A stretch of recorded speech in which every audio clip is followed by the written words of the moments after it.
Hi, I'm Nick, and I'm here with Emily Swallow. Hi. First off, I am also a Supernatural fan. Oh, okay, you have so- good taste. Well, yes, obviously. Yeah, so following you as Amara in that, and getting to see you there, and then having you as the armorer. First off, I had no idea what to expect when it came to the armorer, but as an actor, being in a helmet and being able to have to emote with such subtlety, how did you approach that? Well, my background in acting started with theater, and I had done some mask work in theater, so it wasn't completely foreign to me. But the big difference is that when you're on stage, the audience can see all of you, so you don't really, they're always reading something. And when your face is covered and you're on camera and they're not seeing you at all times because the shot might be on someone else, they're not getting the full story the whole time. So it was, I knew from the beginning that because of conversations I had with John and Dave, that she was pretty still. It felt like her power came from not doing too much. So that was definitely something that I started with, which was really hard because I move a lot. And it was very uncomfortable at first. Did you have to shake it out in between takes? Oh, yeah. I'm a complete idiot in between takes. To an extent, because you also can't move that much in a lot of the armor. But there was something that just felt right about her being more still. And, she's kind of always just taking everything in and processing it. She never acts rashly, even when she, winds up kicking some stormtrooper butt. You can see why. Yeah. Armor's pretty badass. Those moments are so satisfying. Thank you. But yeah, at the beginning, a lot of it was just trying things and getting feedback from people who were watching from the monitors to see what read and what didn't.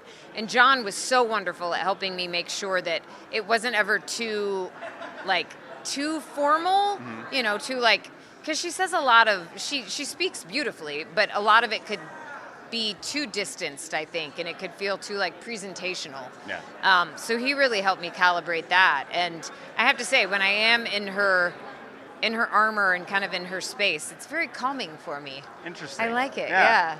Yeah. The armor had so much mystery behind her for the first 2.5 seasons that everybody was like, who is the armor and what? Is there something else going on? Yeah, a lot of people suspected that she might be evil. But to come to find out that she was the most upfront, honest person. I know. Of the entire series. I know. Of Star Wars. And all the people that were, because I was doing conventions when season 3 came out, and so when that episode aired, where people thought she might be a spy, I had no idea that anyone would take it that way because I knew she wasn't. And it was really interesting when people would approach my table and they'd kind of give me the side eye. And I know who my real friends are based on who trusted me and who didn't. Oh, I always wanted great things for the armor. Thank you. Yeah. Well, of course, in season 1, the armor being such a badass, you want that person to just do more of that, and thankfully we get more of that. And in season 3, that we definitely upped that ante with the armor. Yeah, and I was happy with how that turned out because I was a little nervous that, like you said, I feel like the mystery is part of what we love about her.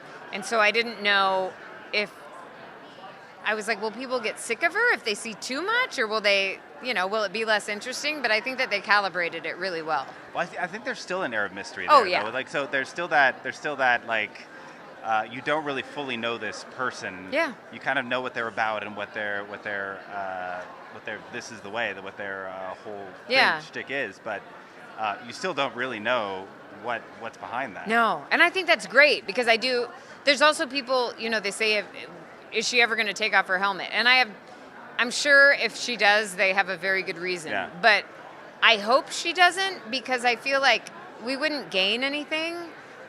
Who cares if you know what she looks like? And I feel like she's come to stand for more than just one person. She represents something bigger, and I think that not being able to attach a face to it is actually really beneficial.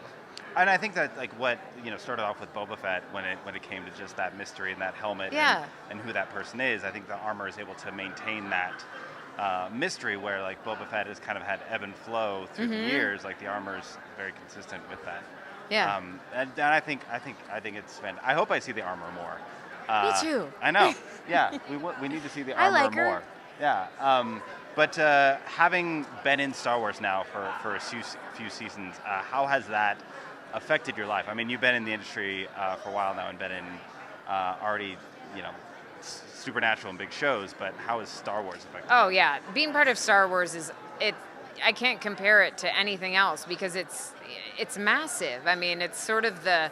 I feel like the Star Wars story is like the myth of our time, you know, and people connect to it on so many levels. And I love that grandparents can watch it with their grandkids, and that it does stand for something that feels bigger than all of us, and it inspires so many people. It is bizarre because, you know, I put the same amount of effort into every character I play, and you never know what people are going to connect to and what's going to jump out more.